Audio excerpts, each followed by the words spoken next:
क्या आप जानते हैं एक पत्नी ने अपने प्रेमी पति को मारने के लिए भारत के सबसे ज्यादा जहरीले सांप करईत को सुपारी दी। 17 जुलाई 2026 की सुबह मेरठ के हस्तिनापुर में एक ऐसी खबर आती है जिसे सुनकर पूरे देश के रोंगटे खड़े हो जाते हैं। 32 साल का अतुल कुमार अपने ही बिस्तर पर बेजान पड़ा था और उसके पास में घूम रहा था भारत का सबसे जहरीला सांप करईत, और उसकी पत्नी चीख चीख कर रो रही थी कि सांप ने उसके पति को डस लिया।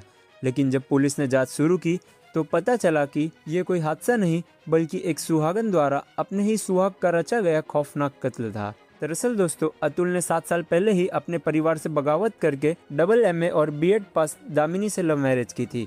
अतुल ने पत्नी के साथ मिलकर एक प्ले स्कूल भी खोला था, लेकिन दामिनी के दिल में अपने ही स्कूल के कैब ड्राइवर तुषार के लिए प्यार का बुखार चढ़ चुका था। दोनों शादी करना चाहते थे और अतुल का 20 लाख रुपए का इंश्योरेंस भी हड़पना चाहते थे, और इसके लिए उन्होंने चुना मौत का सबसे खौफनाक रास्ता। तुषार ने 5 लाख रुपए देकर 2 सपेरों को हायर किया और प्लान के मुताबिक 16 जुलाई की रात दामिनी ने अतुल के दूध में नींद की गोलियां मिलाकर पिला दी, और जब अतुल बेहोश होकर गहरी नींद में सो गया तो दामिनी ने रात के अंधेरे में अपने प्रेमी तुषार और दोनों सपेरों को घर के अंदर बुलाया। सपेरों ने करईत सांप को अतुल के बेड पर रखा और उससे उसके पैर पर डसवा दिया। इसके बाद कातिल समझ रहे थे कि पुलिस इसे सिर्फ एक सांप के काटने का केस मानकर बंद कर देगी, लेकिन दामिनी की एक बेवकूफ़ी ने इन लोगों को जेल की सलाखों के पीछे पहुंचा दिया। दरअसल दोस्तों, गर्मी की वजह से दामिनी दूसरे कमरे में सो रही थी। इसी बात ने उसके परिजनों को शक में डाल दिया। पुलिस ने जब कॉल डिटेल्स निकाली तो रात भर कैब ड्राइवर तुषार से हुई बातें सामने आ गई, और इसके बाद पुलिस की कड़ाई के आगे तुषार ने भी सब कुछ उगल दिया।